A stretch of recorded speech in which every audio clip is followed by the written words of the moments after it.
وبنوصل لمشاهدينا الاعزاء لفقره الحوار بتاعتنا. La partie dialogue, c'est notre partie débat. Nous allons parler de la guerre, de la victoire du 6 octobre, un jour inoubliable dans l'histoire moderne de l'Égypte qui a concrétisé l'authenticité du peuple égyptien et son appartenance et sa grande appartenance à sa patrie et à son pays, l'Égypte, et qui a reconstitué la carte de l'Égypte et a changé la vision et le regard du monde pour l'Égypte. Au début, nous avons le plaisir d'accueillir au studio le colonel Hatem Saber. Vous n'avez pas vécu la guerre d'octobre, mais nous pouvons parler de cette victoire, de ce jour. Félicitations pour la commémoration du 46e anniversaire de la guerre d'octobre.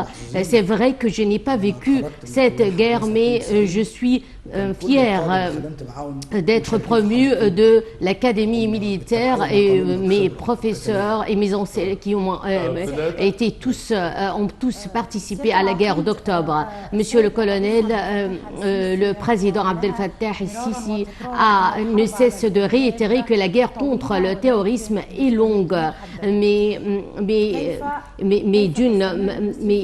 est très longue. Comment l'Égypte poursuit donc jusqu'à présent sa guerre contre le terrorisme.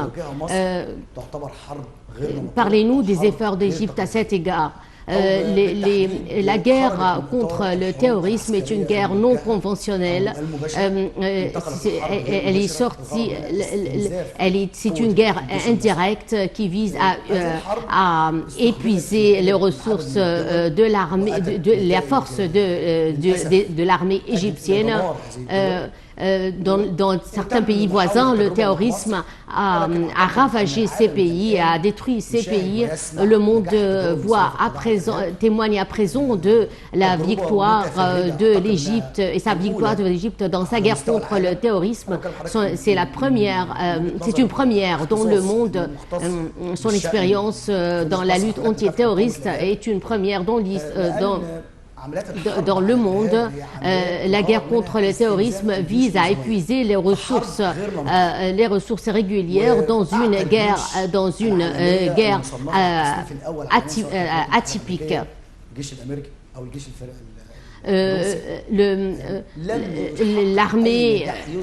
L'armée russe et l'armée américaine n'ont pas pu vaincre le terrorisme. L'expérience militaire égyptienne s'ajoute au registre militaire égyptien.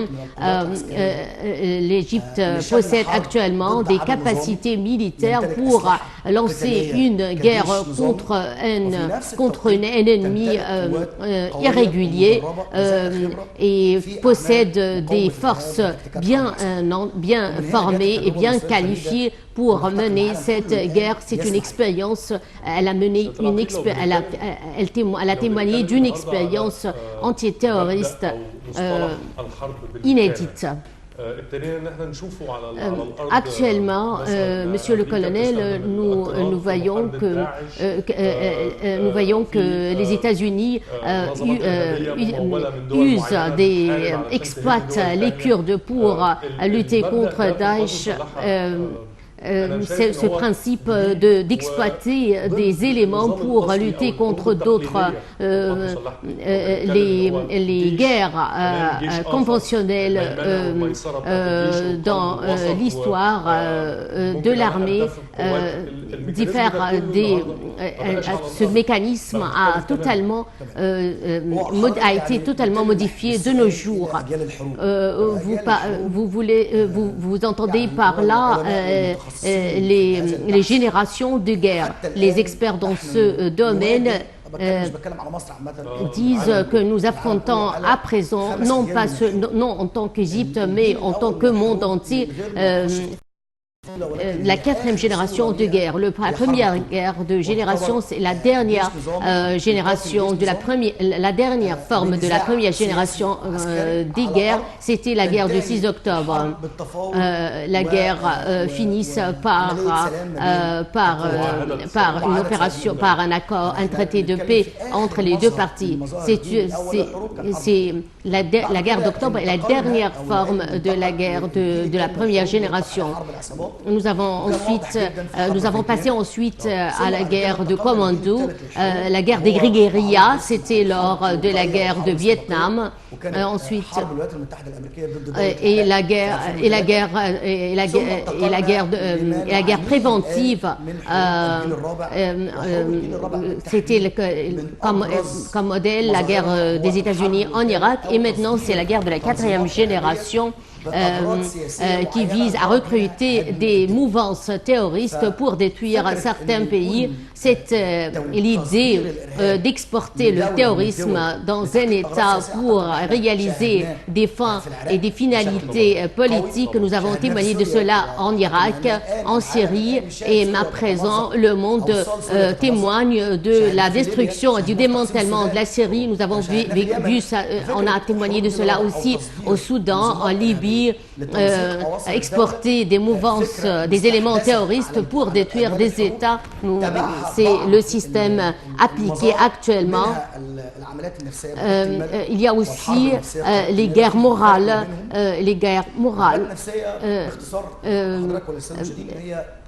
qui tablent sur l'impact sur le moral du peuple. C'est à travers via les réseaux sociaux, en ayant recours aux rumeurs, aux calomnies. Maintenant, à présent, personne ne lit les journaux. C'est très facile de pénétrer et d'envahir les esprits à travers les réseaux sociaux. Dans une minute, les informations courent à travers les réseaux sociaux. On n'a pas besoin des chaînes d'information pour savoir une information. À présent, ce sont les nouvelles guerres. Le président ne cesse de réitérer que les guerres morales, que pour faire face aux guerres morales, il faut être unis. Et il faut aussi sensibiliser le peuple à cet ennemi. Vous êtes, monsieur le colonel, vous êtes expert dans la lutte antiterroriste. Vous avez parlé qu'il y a 5 générations de guerre. À présent, il y a le terrorisme international. Quand a pris naissance le terrorisme mondial? Le terrorisme est né dans les soixantaines du siècle précédent, avec le début des mouvements indépendantistes. Chaque mouvement,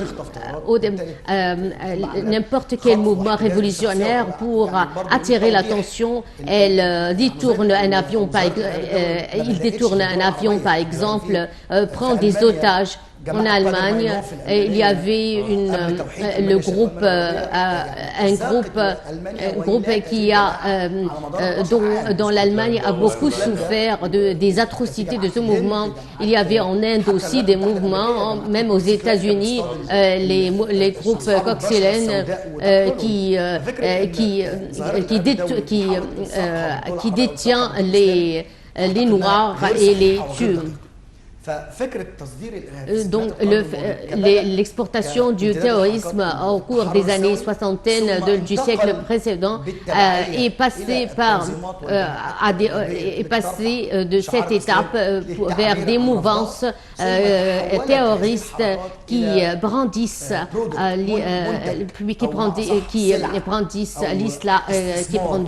le drapeau de l'islam. Ils se sont transformés, ces mouvances se sont transformées à l'époque moderne, dans certains pays certains pays exploitent ces mouvances pour démanteler d'autres pays. Ils financent ces groupes terroristes.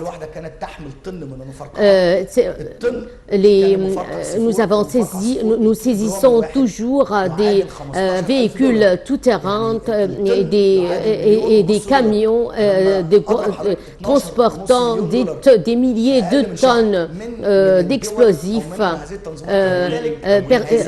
Quelle mouvance terroriste, quel mouvement terroriste pourrait posséder tous ces énormes sommes d'argent? Donc, il y a un financement étranger qui finance ces mouvances. Le monde entier ne peut pas faire face à cette mouvance, il ne peut pas l'extirper et l'éradiquer à ses racines, mais on essaye de l'endiguer et enrayer ce phénomène, mais tant qu'il y a des pays qui financent et qui soutiennent le terrorisme, donc le terrorisme existera toujours. Il y a des efforts diplomatiques et politiques pour enrayer le terrorisme. On use de l'arme militaire et parallèlement de l'arme diplomatique et politique pour lutter contre le terrorisme. Vous parlez de deux notions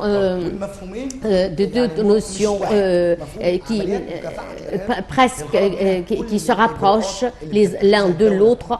La lutte antiterroriste, l'arme diplomatique et politique via les traités, les conférences, les accords, on parle d'opérations, de coups préventifs pour lutter contre le terrorisme, mais il y a aussi la lutte militaire pour lutter contre le terrorisme. L'Égypte a parcouru une longue distance sur le chemin de la lutte antiterroriste. Le président ne cesse de réitérer à chaque occasion qu'il n'y a pas une définition évidente, claire du terrorisme. Certains pays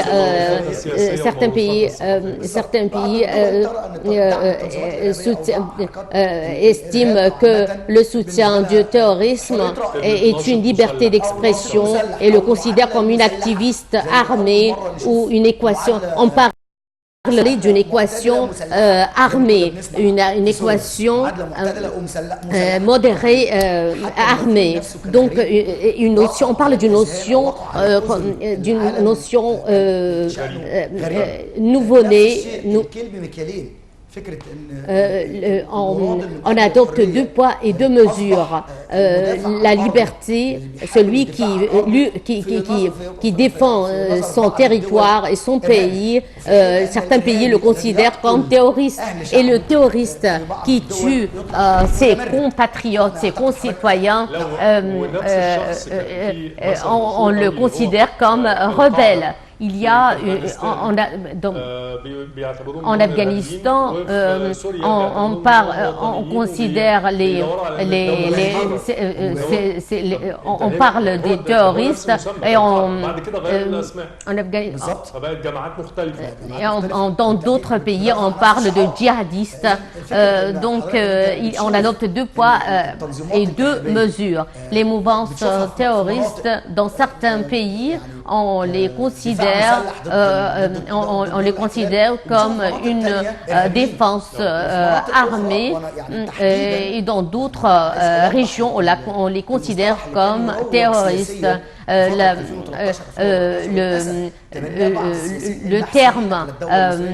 terme qui utilisé dans certains pays est les rebelles. Le président Al-Sisi, en répondant à une question à un journaliste en parlant de rebelles, il a refusé de répondre à cette question, disant que ce sont des terroristes, ce ne sont pas de rebelles. Donc il a rectifié, il a corrigé le terme de rebelles avant de répondre à la question. Ce sont des terroristes.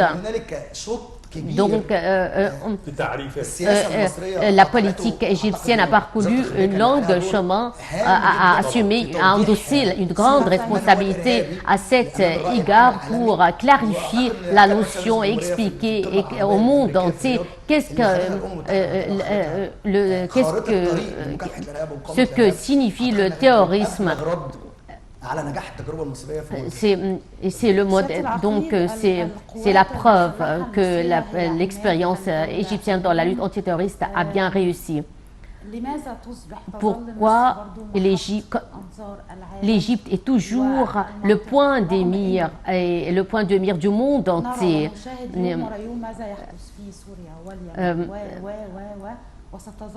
L'Égypte est toujours, bien que, en dépit de la situation qui s'embrase dans les pays voisins, comme en Syrie, comme en Libye, l'Égypte restera stable et sécurisée. Depuis des millénaires, l'Égypte a affronté des colonialistes nulle personne n'a pu assujettir le peuple égyptien. Le fait d'humilier ou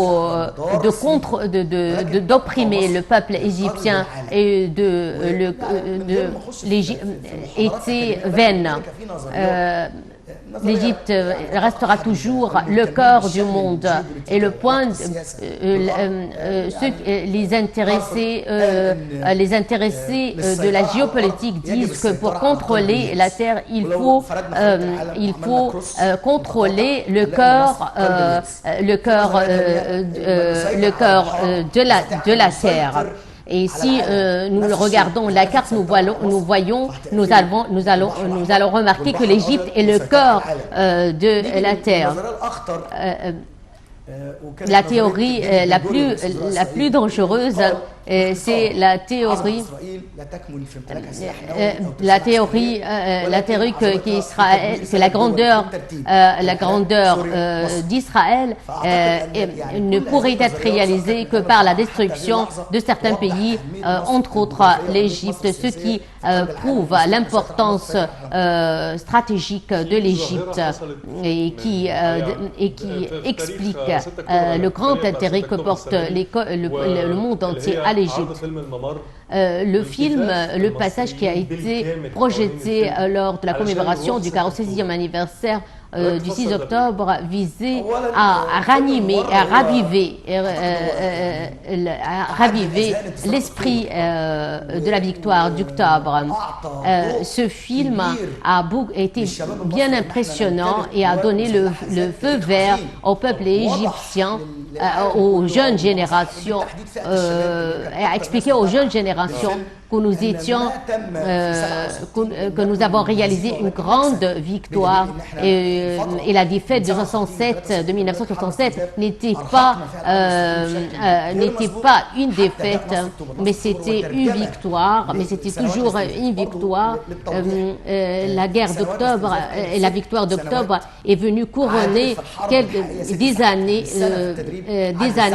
d'usure, de la guerre d'usure.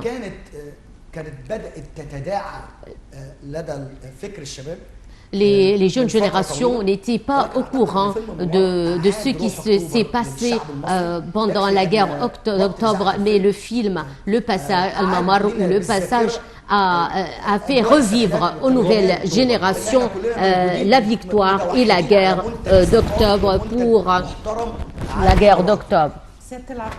Monsieur le colonel Hatem Sabr, expert stratégique, nous vous remercions infiniment d'avoir venu aujourd'hui sur notre plateau, d'être avec nous aujourd'hui sur notre plateau. Merci, monsieur le colonel, et bonne fête. Voilà. Samah, je te laisse. Chers téléspectateurs, malheureusement notre temps arrive à bout. C'était un sujet tellement intéressant, je dirais. Au terme de cette édition, nous tenons à vous remercier d'avoir été des nôtres et je tiens également à remercier notre collègue Dalia Karam à la traduction et également ma collègue Omer Hamzaoui. Merci Samah, merci mesdames et messieurs, passez une très bonne fin de journée et rendez-vous demain avec une nouvelle équipe de Bonjour l'Égypte. Très bonne journée et au revoir.